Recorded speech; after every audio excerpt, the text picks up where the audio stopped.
Welcome, this is HKB and I'm Leon. I'm Shaz, and this is the channel where we go to Hong Kong and beyond.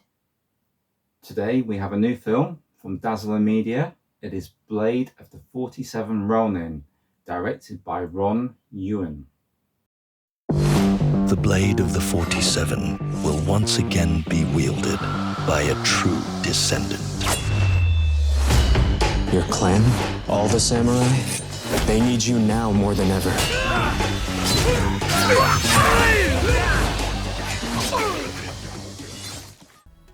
This film will be available to buy on Blu-ray and DVD from the 24th of April in the UK. And it's rated a 15 with a running time of around 106 minutes. Chaz has a brief synopsis. It might be a long synopsis.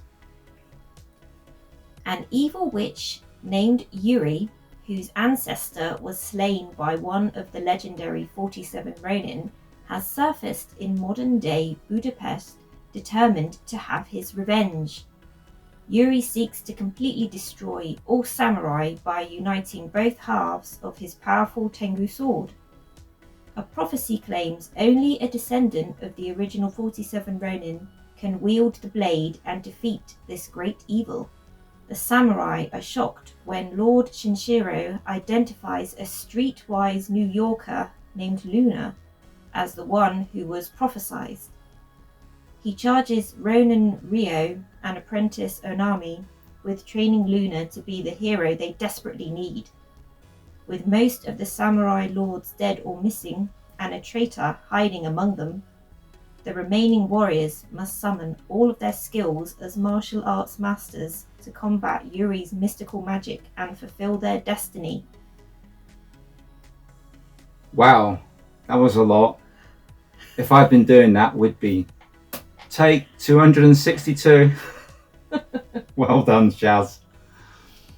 So this was a fun film. This made me feel like I was in my late teens, early 20s again. It's got that straight to video feel, and I don't mean anything bad by that. It's got a nice look to it.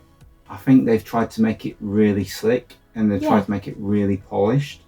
You can see quite a lot of influences on this one, all the way from films like The Hunted, one of my favorite ever ninja films. There's a similar scene in this that they've lifted directly out The Hunted, namely the train scene in The Hunted, but we have in a subway train in this film, which was pretty spectacular. That was fantastic. It was really good. And obviously you got John Wick style action, you know, with how crisp and snappy it is, and that sort of look to it, very flowing, moving, fighting all the time.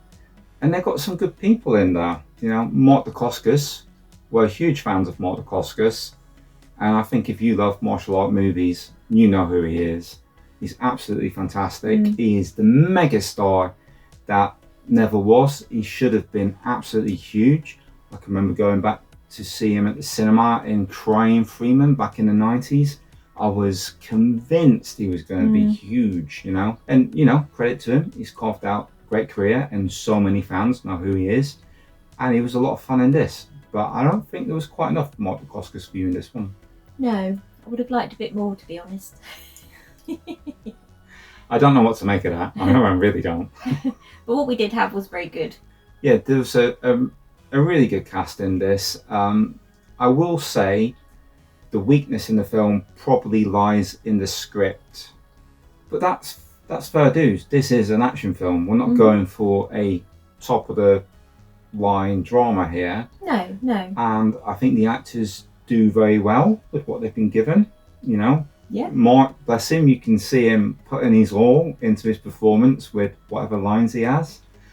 And I feel like director Ron Yuen, and I love Ron Yuen, you know, whatever he turns up in, absolutely fantastic, that guy, you know, he's buckets of charisma. And if this is his first directing effort, I believe it is, I could be wrong, so forgive me if I am, then I think it shows promise, you know. Definitely. I think he's got good places to go from here, you know. I'm not going to say it's the greatest martial art film you've ever seen. It's not. No, but it was very stylish and it looked impressive. Even if, like you say, maybe it's not the greatest, it gives a very good impression. It does, and it has a specific look to it too, with some of the costumes. Yes. You've got like loads of ninjas all dressed in certain outfits. They reminded me a little bit of the guys at the beginning of John Wick 4. You know, the enemy in that. So I had that in tones, and you have like I don't know whether it was 2 or 3 sisters. You'll have to forgive me. I know 2 of them were definitely sisters. I don't know if the other one was. Yeah. But those girls in this were absolutely fantastic. They were great, yeah. Which was the one I liked? The one with the pigtails. What was she called? I think she was called Teresa Ting.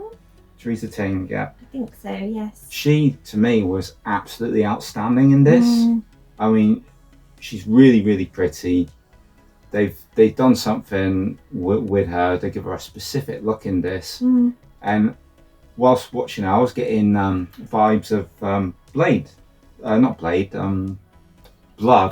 Right. Blood, the Last Vampire. It had that kind of feel to it as well. And I haven't seen that film in a long time, but immediately watching her in this, that brought to the forefront of my mind. Okay. What do you think of the swordplay in this? Because we've seen, I don't know how many hundreds of movies with swordplay in it. How did this rack up for you, Shaz? Very clean. Yeah? Very slicey. Nice slicing and dicing, partner. What film's that from? No, it was, I was really pleased with it. Yeah, I thought the swordplay was great.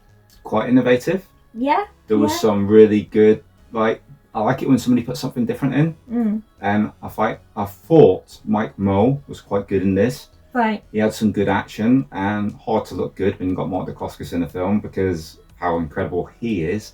But Mike Moe, he looked really good. Yes. You know, people out there, you may remember him. He played Bruce Lee in Once Upon a Time in Hollywood. Did that. That was a great performance. And Street Fighter fans, you may remember him playing Ryu in Street Fighter: The Assassin's Fist. Yeah?